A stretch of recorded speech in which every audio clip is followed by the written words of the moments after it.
Hey guys, Thinking here, bringing you another Dragon Ball Z Dokkan battle video. And so as we continue our countdown to the Heroes celebration, we've been doing a lot of speculating about awakenings and EZAs for all the summonable units. I did a video talking about what I would like to see from the awakenings for this year: Super Saiyan 4 Bardock and Gohan, and the Supreme Kai of Time and Robel. And then I did a video the other day where we went over the 7 EZAs that we should be getting this year and what I would like to see from their kits as well. But as you can see from the title of this video, we are going to be looking at a slightly different EZA related topic here, because obviously this is something that is not in any way set in stone yet. So last year, with the 2021 Dragon Ball Heroes celebration, we got our first Dragon Ball Heroes units EZAs. So obviously that is what leads us to believe that, you know, we're going to get the next batch of EZAs this year, and those are the units that I talked about in that previous video. But something that I definitely think that we need to start seeing very soon is going to be EZAs for the free-to-play units, because some of these free-to-play units are almost as old as the original batch, or at least the batch of units that are going to be getting EZAs this year. And of course, being free-to-play units, some of them were decent for a little while after they came out, but free-to-play units always age out fairly quickly, because obviously they can just easily be replaced by bringing out more free-to-play units. But with the Heroes units, obviously they are only coming out every year, and once they age out, they just kind of become essentially unusable. So we're going to take a look at the couple of free-to-play units from Heroes over the last couple of years, and go over the potentials for their kits, like we've done with the previous units. Now, obviously, I would assume that these guys would be an Extreme Z area. Now, when it comes to Extreme Z areas, you're always limited to the units that you can use. So I'm not sure how they would do that, because a lot of the time they don't have a lot of summonable units. I would imagine the easiest way they could do it is like all Heroes and like all crossover units, because there's a lot of free-to-play like crossover units that are not just like limited to Heroes. But obviously that's something that, if they do go ahead and do it, will have to just remain to be seen. Obviously you always have to use the unit that is actually the one getting the EZA for each particular stage. But yeah, it would obviously be in the form of an Extreme Z area, because that is how free-to-play units get their EZAs these days. So we're going to start off with the first of the free-to-play Heroes units. Obviously, this came out as part of the World Mission crossover, because the Great Saiyaman 4, in his unawakened state, is obviously just Beat, who is the player character for Dragon Ball Heroes. He's kind of like just the standard, like, it's kind of like create a character generic male Saiyan, essentially, right? Gets all the Saiyan forms. They showed off the art recently in the Heroes stream that we saw a couple of weeks back. Beat and Note, who is the female version, now have Super Saiyan 4 and Super Saiyan 4 Limit Breaker arts as well. But you farm up this Beat and he awakens into Great Saiyaman 4.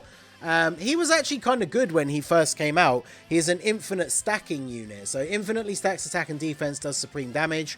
He got 50% attack and defense, gave superclass allies 2 key and 30% defense, and then youth category allies 30% attack. So honestly, his kit is pretty good. It's just the fact that obviously he's outdated now with the current level of power creep. So obviously he'd be getting EZA TUR stats, and then we just need to buff up his attack and defense for the start of the turn. Now, when it comes to his support, only supporting youth, I think, is a little bit unfortunate. So I would like to see something like, we could easily put his superclass allies, we could keep it key +2, but it could easily be key +3. And then defense, that could easily go up to 40%. And then when it comes to the attack support, I feel like throwing another category in there would be beneficial, especially if it's something like crossover, right? So he could support Heroes and other crossover stuff as well. Or something like Kamehameha, which is obviously a team that always is in need of some extra good support units. So I think he should have youth and another category, allies, attack plus 30%. But then, of course, you know, with an EZA, they can actually just wipe away the category restriction if they really wanted to. They could just make him all allies key and attack and defense, which would obviously be very good. That would make him a useful unit to run on any of these heroes or any of the teams that he's on, especially things like Special Pose, which of course has a mission for Cell Max and stuff like that. So him having a support passive that just supports all allies would obviously be very beneficial. And then with him being an infinite stacker, they could either increase to greatly raise his attack and defense, which obviously the Xeno, Super Saiyan Goku and Vegeta did get that with their awakening, so it's not outside the realm of possibility, or just give him something in his passive, even if it's conditional, right, like on being on a certain slot or something like that, give him something in his passive that gives him an additional super. And then as a stacking unit, obviously he could be actually pretty usable going forward. So I think he could be an interesting one. Basically, what we would like to see from his EZA is for him to just be a good support unit that can then hold his own with this like defensive stacking. So next up, we have the unit that came out at the same time, which is the extreme counterpart, which is the Arms third form. So this is, he's got a weird like monster form. He's basically a creature that's absorbed the powers and like DNA and stuff of a bunch of different characters. You can see like he basically looks like Hit, but with the rosé hair, and that is because he has absorbed the energy or life force or DNA, I can't remember exactly what it is, of Hit and Goku Black. So here's the extreme variant. He doesn't stack, he does supreme damage and lowers attack and defense. And then he gets 50% attack and defense, extreme allies 2 key and 30% defense, artificial life forms allies attack 30%. So he's basically just the same as Saiyaman 4, aside from the super attack effect and the fact that his passive is obviously extreme instead of super, and then artificial life forms instead of youth. So basically I have the same notes for him, really. Like, artificial life forms is all well and good, but add in either another category like crossover, or give him, just like we said with Saiyaman 4, just make it all allies, key and attack and defense. I mean, they could make him extreme allies and then attack, key and defense, and then just do super for Saiyaman 4 rather than making it all allies, just so you have them as still the counterparts to each other. But the reason why I think this unit could actually be pretty good is when we take a look at his links. He has links like Metamorphosis, Fear and Faith, but he has Big Bad Bosses. And obviously Big Bad Bosses is a very, very good link. When you're at level 10, you get the full 25% attack and defense at all times. So he's going to be a unit that on a lot of these teams that he's on, Transformation Boost, Artificial Life Forms, Power Absorption, there's a lot of characters on those teams that he's obviously going to benefit from getting Big Bad Bosses as a slot 3 support unit. And since he's not an infinite stacker, they could easily give him like greatly raise his defense for 1 turn or for 3 turns or something like that, which would then obviously allow him to hold his own in slot 3 as a support unit. So I'm very, very intrigued to see, even if they only do these two, because I don't know how many of the free-to-play ones they would EZA all at once, because unfortunately all of them are a bit outdated. But even if they just did these two, I feel like they could be very, very good runnable support units for their teams. So next up we have the free-to-play STR base form Cumber. And again, he's another unit that when he first came out, actually pretty decent. He's another infinite stacker. So infinitely raises attack and defense, does supreme damage. He gives himself 2 key, 50% attack and defense. He gives all extreme allies attack and defense 20% when attacking. And then superclass enemies attack and defense minus 20% after he receives an attack. He launches an additional super attack within the same turn after receiving an attack as the first attacker in the turn. So everything in his kit is built towards him being in slot 1, right? He gives allies support when he attacks, so obviously only the units attacking after him get that support. He debuffs the enemy after he receives an attack, and he launches a guaranteed additional super after receiving an attack, as long as he's in slot 1, which for a unit that infinitely stacks, obviously, you know, you're really, really just more so than anything wanting to be using him in slot 1. Like, if you're using him in slot 2 or 3, you're not getting access to, like, most of his kit, which is a little bit unfortunate. So, when it comes to an EZA, with a unit like this, who's very much designed like to be in slot 1, I think he definitely needs to have more starting defense. No, not necessarily the extra attack. He could get extra attack on super or something like that, but starting defense is going to be something that would be very, very beneficial for this guy. And then obviously one thing I think would be really good is give him some sort of slot 1 condition, like we've seen with Pan, where like he has damage reduction before he attacks, for example, because then that gives you more security to put him in slot 1. He gets hit, and then he gets his super attack, gets the guaranteed additional super, is stacking, and then obviously he could be looking pretty good. Especially like we said with Saiyaman 4, if they increase his raises attack and defense to greatly raise his attack and defense, then I think he could actually be looking pretty good. And remember, he is a Saiyan unit, right? So he's on pure Saiyans. I mean, that team has a lot of competition, right? A lot of the best units in the game are on there, but he's a unit that could work very well. It's not on a lot of other categories, unfortunately. It's just Time Travelers and then Heroes and Crossover. But his links are decent enough. Saiyan Warrior Race, Saiyan Lineage, Brutal Beatdown, Fear and Faith, Prepared for Battle. So he's got pretty decent links. So this is a unit that I think could definitely be very good after an EZA. I know quite a few people that I know are fans of this unit as a free-to-play card. So him getting a good EZA would definitely be very, very good. And then we have the Demon God Salsa. So this is the one that came out in 2020, the year that Super Saiyan 4 Vegito came out. He greatly raises defense for 1 turn, does supreme damage, and seals super attacks. He gets attack and defense 60%, attack 15% up to 60, and chance to dodge 10% up to 30 per crossover ally on the team. So fairly straightforward kit. Sealing is obviously good for Super Battle Road. Greatly raising defense is obviously good. Stats are a little bit low, so we just beef those up.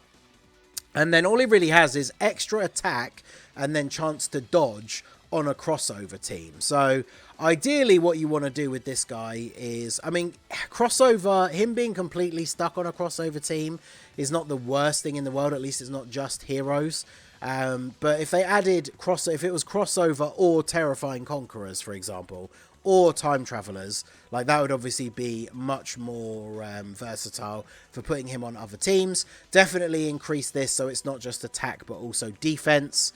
We could bump this up to attack and defense 20% up to 80 or even 100, and then chance to dodge, you could have like 15% up to 45 or even up to 50. It doesn't have to be an even number, right?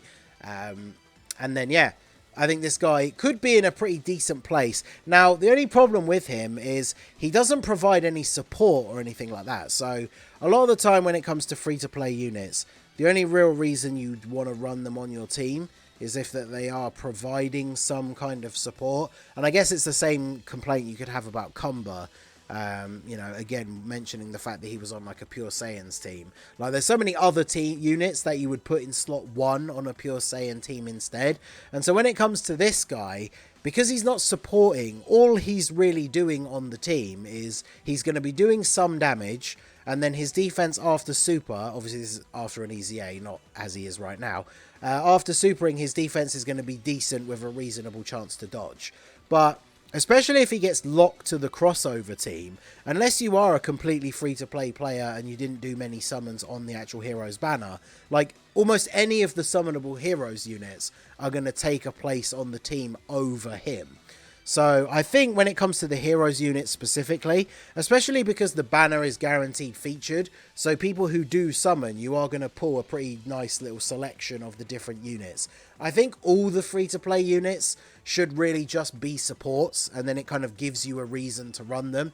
Because this guy obviously links up reasonably well with some of the other Dark Demon Army units, because they have links like Master of Magic, Loyalty, Brainiacs. So units like the Demon God Dabura, Demigra, Mechikabra, stuff like that, like they can link up reasonably well with units like that, but you're not going to run them on the team over those units necessarily. So maybe giving this guy some kind of support passive would definitely be cool. And especially now that that's something we've started to see new units getting, maybe give him support that isn't just like attack and defense, but is like damage reduction for all allies or something like that.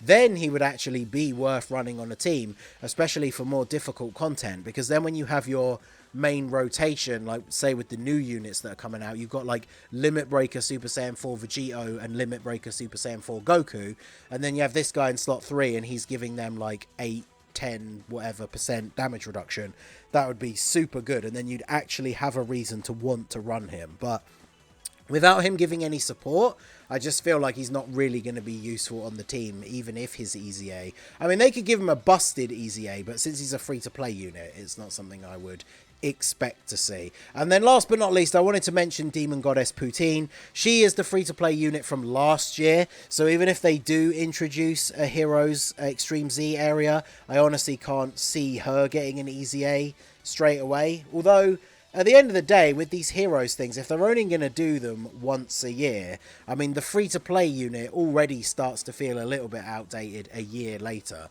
I mean, you think about the power creep that's occurred since the last Heroes celebration. I mean, you're not bringing her into any red zone stages or anything, right? So I think for free-to-play units, that would be a perfectly healthy way for them to do this with the Heroes units, where the free-to-play unit comes out and then the next year they get an Extreme Z area. I think that would be perfectly fine, because she's got decent stats. She gets more with crossover allies. She then gets extra attack if the enemy is stunned or sealed. She supports crossover allies with key and attack and defense, and she lowers the enemy's attack and seals. She also has a chance to stun on super, as well as raising attack and defense for 1 turn. So she kind of does a little bit of everything. So with an EZA, I would imagine she would pretty much become like a must-run support on a crossover team. So there's not a lot they would really have to do to her. But as I say, I'm not too sure that they would EZA her this early, even though she's probably not really relevant in the meta anymore. But I think we'd probably have to wait a little bit longer to get an EZA for her. So let me know what you guys think down below. Out of the free-to-play units, which ones would you like to see get an EZA the most? And what would you like to see from their EZAs? I'm just looking forward to this Hero Celebration so much. After us first getting EZAs last year, I really am hoping that we get our first Extreme Z area. Even if it is only these two, because they were the first 2 free-to-play Heroes units, I feel like this guy really would be good on some of his teams when he gets an EZA. So definitely looking forward to seeing if we are actually going to get some love for the free-to-play units. So let me know what you guys think down below in the comment section. So that is going to be it for the video, guys. This has been the Masked Ningen. Smash that like button, subscribe to the channel if you are new. Check out the links down below for the Discord and the merch store, and I will see you all again soon. Have a good one.